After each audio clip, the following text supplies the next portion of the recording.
ऐसा मुझे विश्वास है।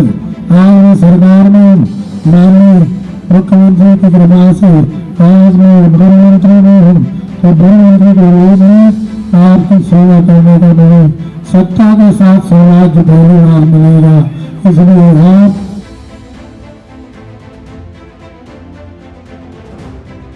ये जो वोट मांगने आपसे हम आए हैं, जरा इन कांग्रेसियों से पूछना, तुम्हारी भी सरकार थी, ये नदी माताएं तो पहले से बह रही थी, आप कहाँ चले गए थे? सबको भूखे मरने छोड़ दिया। विजयपुर विधानसभा उपचुनाव को लेकर गुरुवार को भाजपा और कांग्रेस की अलग अलग जगह सभाएं हुई। बड़े चेहरों के रूप में भाजपा की ओर से मुख्यमंत्री डॉक्टर मोहन यादव ने शिरकत की। मुख्यमंत्री डॉक्टर मोहन यादव विजयपुर के अगरा गांव पहुंचे, जहां उन्होंने भाजपा प्रत्याशी रामनिवास रावत के समर्थन में वोट मांगा। सीएम ने घोषणा की कि आने वाले समय में भाजपा सरकार दूध के ऊपर भी बोनस देगी।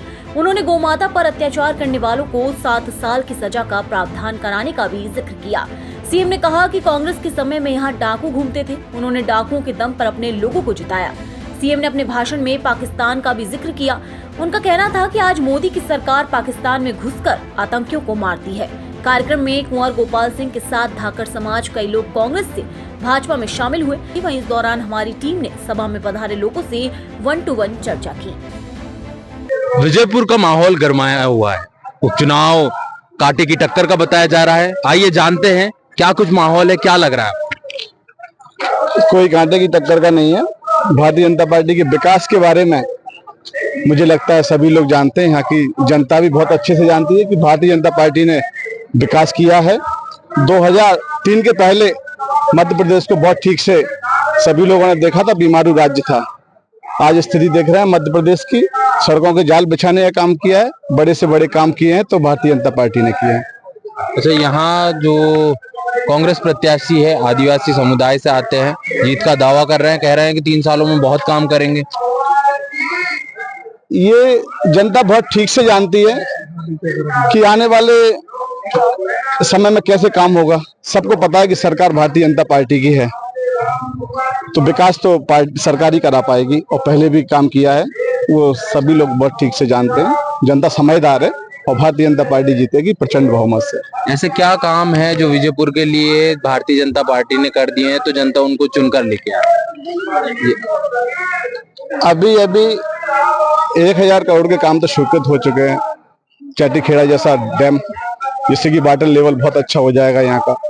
बहुत बड़े बड़े काम, अभी भी 1000 करोड़ के काम तो स्वीकृत हो चुके हैं। उसके बाद में बहुत जनता अच्छे से जानती है कि कितना विकास होगा यहाँ मध्य प्रदेश में। टॉप विधानसभा में विजयपुर होगी, टॉप विजयपुर होगा। तो अब तक ये पिछड़ा हुआ क्यों है? क्योंकि जो आपके वर्तमान प्रत्याशी है वही यहाँ पर इस बार भी कैंडिडेट, पिछले 6 बार से विधायक थे और इस बार वही कैंडिडेट बीजेपी की तरफ से है, तो जनता उनको क्यों चुने? जनता इसलिए सुनेगी, जनता को विकास चाहिए और भारतीय जनता पार्टी विकास करती है। विकास के लिए ही उन्होंने कांग्रेस छोड़कर भारतीय जनता पार्टी में पहुंचे। केवल एक ऐसी पार्टी है देश के अंदर जो विकास कर सकती है, वो भारतीय जनता पार्टी है। आप इसी सूत्र पर चल के आए हैं। ऐसे रोड पहले थे क्या है मध्य प्रदेश में? इस विजयपुर में कभी रोड देखे इस प्रकार के? चारों तरफ रोड को जाल बिछा दिए है। जनता पूरी तरह जानती है, जनता अच्छे से जानती है कि वो भारतीय जनता पार्टी ही विकास कर सकती है। महिलाओं को देखो आप, महिला बढ़ चढ़ के भारतीय जनता पार्टी को वोट कर रही है। आपने अभी देखा, अपना सोचा था कभी क्या कि 165 सीटें मध्य प्रदेश में आएंगी? लोग वहां कह रहे थे कभी 100 के नीचे आएंगी, कोई 70 बोल रहा था, मगर सभी मतदाता बड़े होशियार है, उन्होंने अच्छे से वोटिंग की और 163 सीट से भारतीय जनता पार्टी विजय हुई और सरकार बनी। तो इसलिए इसमें तो कोई संदेह नहीं है कि विजयपुर से हम बहुत भारी से भारी मतों से जीतेंगे और जनता सब समझती है। इसलिए जनता विकास की तरफ ओर जाती है। इसलिए मैं कहूंगा कि इसमें कोई सोचने व संदेह की कोई बात ही नहीं है। बहुत बढ़िया।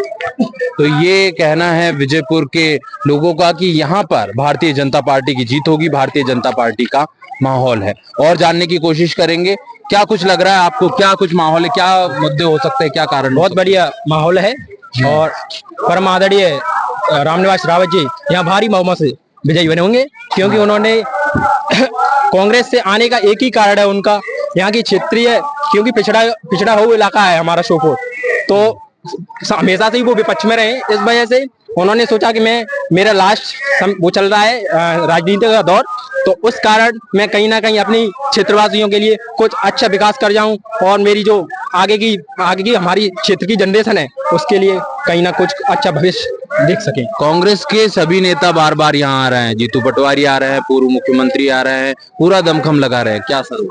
देखिए, मैं आपके चैनल के माध्यम से बताना चाहता हूँ, अभी कुछ दिन पहले मैंने ये खुले मन से बोला भी था कि हमारे प्रदेश के जो माननीय मुख्यमंत्री जी हैं उनका हरियाणा में भी सर चढ़कर जादू बोला था। हरियाणा में पूर्ण बहुमत से भाजपा की सरकार आई थी और कुछ समय पहले का भी आपको याद दिलाना चाहता हूँ कि जहाँ कांग्रेस बात कर रही थी कि हम पूर्ण बहुमत से सरकार बनाएंगे, वो जनता सरकार बनाती है, जनमत की सरकार बनती है।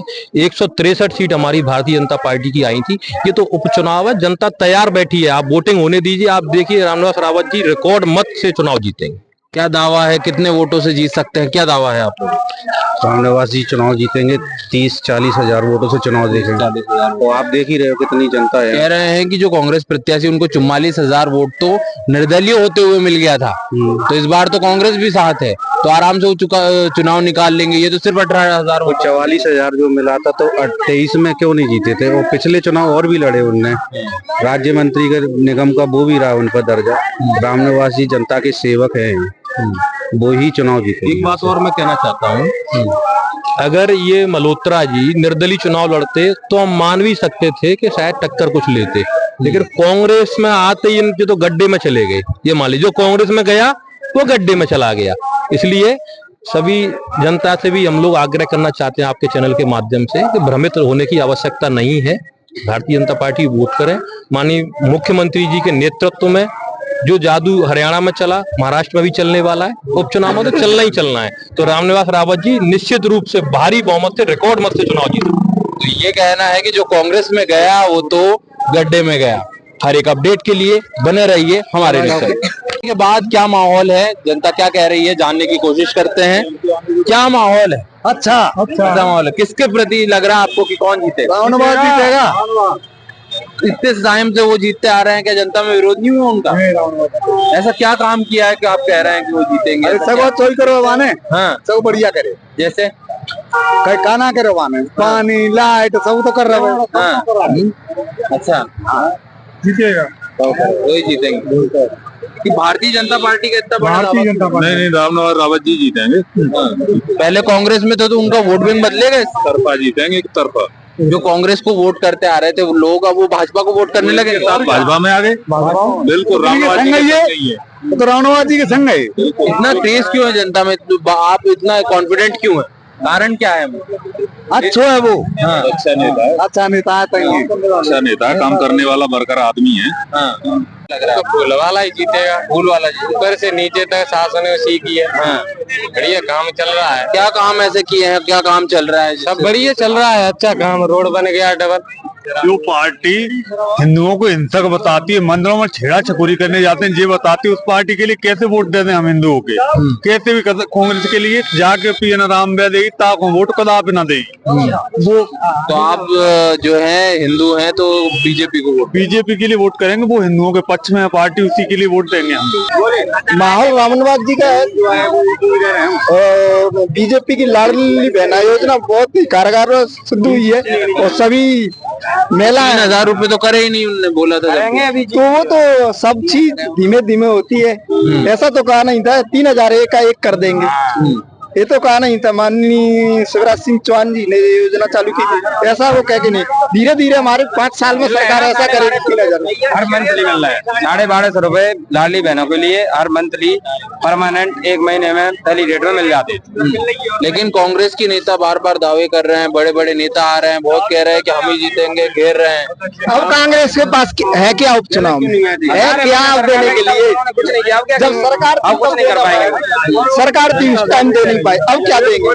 तो ये है विजयपुर का माहौल। सीएम के आने के बाद बड़े बड़े दावे किए जा रहे हैं कि रामनिवास रावत इतने वोटों से जीतेंगे, माहौल है उनका।